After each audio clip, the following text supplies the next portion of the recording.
Good morning everyone.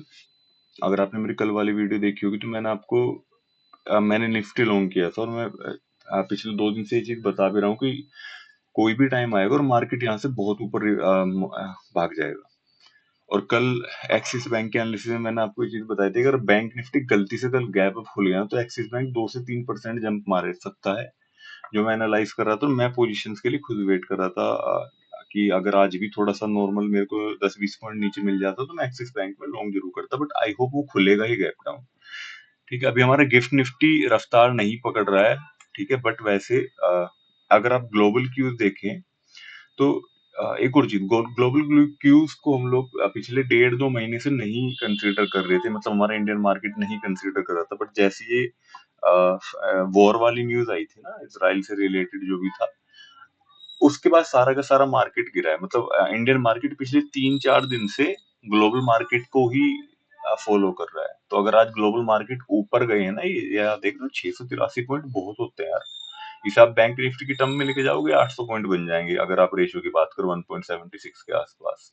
800 point के आसपास तो बन ही जाएंगे ना। और एस&पी भी अच्छा है। निकई वापस रिकवरी मोड में है। निकई पे लोगों ने इतनी परेशानी मचा रखी थी कि निकई ये हो गया वो हो गया, कुछ नहीं हुआ। ये जस्ट एक्चुअली क्या होता है ना, मार्केट में एक छोटा सा दबाव दिखता है और उस टाइम पे जो बाकी मतलब 10-20% दबाव होएगा और बाकी होते हैं सारे के सारे रिटेलर।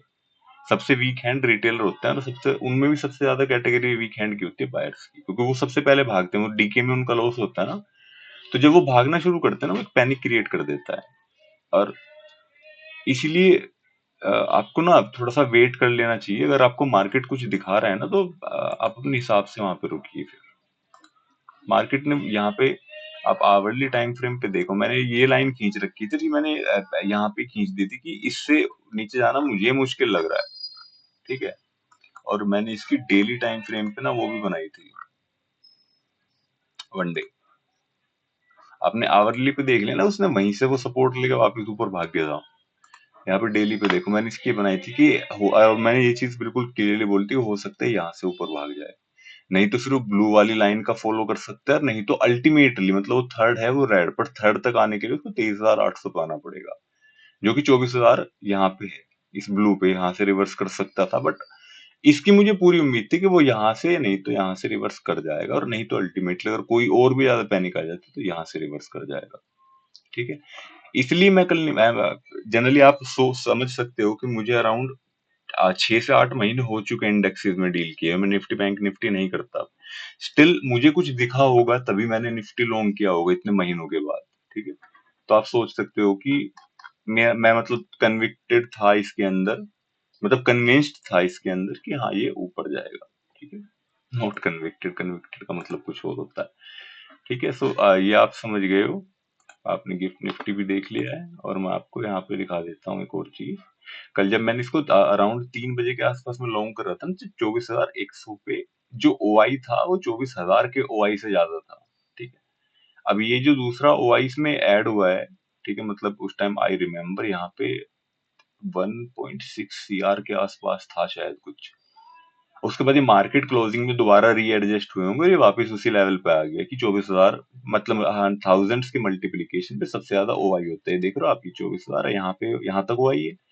सेम 25,000 पे हुई इधर भी, और इधर भी ना बहुत हैवी क्वांटिटी में सेलर्स बैठे हुए हैं, और सेलर्स इसको नहीं आने देंगे 24 के नीचे। यहाँ पे देख रहे हो आप ओआई कितना हैवी है। अनटिल अनलेस कोई ओआई डेटा में चेंज होने लगे किसी ग्लोबल न्यूज के लिए, और ओआई डेटा, इसलिए मैं ओआई डेटा को भी ट्रैक करता हूँ ना, हर एक स्टॉक से रिलेटेड, अगर जिसमें मेरे को पोजीशन बनानी हो, या फिर इंडेक्सेस से रिलेटेड अगर मैं पोजीशन बनाने के मूड में हूँ तो। ठीक है, तो इसलिए ये डेटा भी आपको हेल्पफुल रहता है। तो कल मैंने जस्ट एक ओआई डेटा मुझे अजीब लगा, मतलब ऐसा नहीं कि ओआई डेटा बहुत स्ट्रॉन्ग लगा, स्ट्रॉन्ग तो था, अजीब था, है ना। और उसी की वजह से मैंने सिर्फ और सिर्फ निफ्टी को लॉन्ग किया कल। मैंने बैंक निफ्टी को नहीं छेड़ा। वैसे मैं आपको रियलिटी में एक बात बताऊं, बैंक निफ्टी निफ्टी से बहुत स्ट्रॉन्ग है अभी। अभी मतलब पिछले कल से आज, कल और आज की बात करो तो बैंक निफ्टी बहुत स्ट्रॉन्ग है हमारे निफ्टी से। बैंक निफ्टी को ये देखो, यहाँ पे रेड है, यहाँ पे ग्रीन है। ठीक है, यहाँ पे इसने ग्रीन बनाई है फिर भी, और जितनी बुरी तरीके से कल गिरा है, अराउंड कल कितना गिरा था, 0.74, और बैंक निफ्टी कल फिर भी आई थिंक 0.3 के पास जब मैंने देखा था तब कम था, क्योंकि दोनों इंडेक्सेस आजकल एक दूसरे को फॉलो नहीं करती है ना। और बैंक निफ्टी स्ट्रॉन्ग क्यों है? क्योंकि अगर बैंक निफ्टी में मेरे को कहीं पे कमजोरी होती है ना तो ओआई डेटा में दिख जाती कल, बट नहीं, यहाँ पे 50,000 और 50,000 1000 का मल्टीप्लीकेशन भी है, 10,000 का मल्टी मतलब पूरा मल्टीप्लीकेशन भी होता है जो 10-10 के गैप में चलता है, और 50,000 100 यानी कि 1 लाख का भी हाफ होता है। तो 50,000 को मतलब सेंट इसमें आप सोच सकते हो ना, यहाँ पे एक सेंटिमेंटल ओआई भी होता है लोगों का कि यार 50,000 अगर टूट गया ना नीचे से ऊपर की साइड, तो चाहे वो फिर वो एक महीने में 50,000 पे दोबारा आए, पर वो 50,000 को बाउंस जरूर देगा वापस से, ये यहाँ तक उतार देगा इसको फिर 52,000 तक, एक ही बाउंस, एक दो दिन के अंदर ही। ठीक है, तो ये अब चाहे फिर वहां से गिरना शुरू हो, कोई दिक्कत नहीं है, ये एक दो दिन के अंदर। और वैसे भी मेरा जो व्यू था ना वो यही था कि इस करंट वीक में रिकवरी आ जानी चाहिए। ठीक है, हो सकता है बाद में गिर जाए, मेरी है ना इससे शायद 2 3 4 वीडियोस पहले देखना, मैंने आपको एक जगह पे एक्सप्लेन किया हुआ है कि इस करंट वीक में मैं रिकवरी क्यों एक्सपेक्ट करूं, और आने वाले एक दो महीने में बैंक निफ्टी को 48,000 पे क्यों देखता हूँ। मेरे हिसाब से बैंक निफ्टी 48,000 पे जा सकता है, और बाकी डिपेंड्स कि डेटा कितना बदल जाता है ना।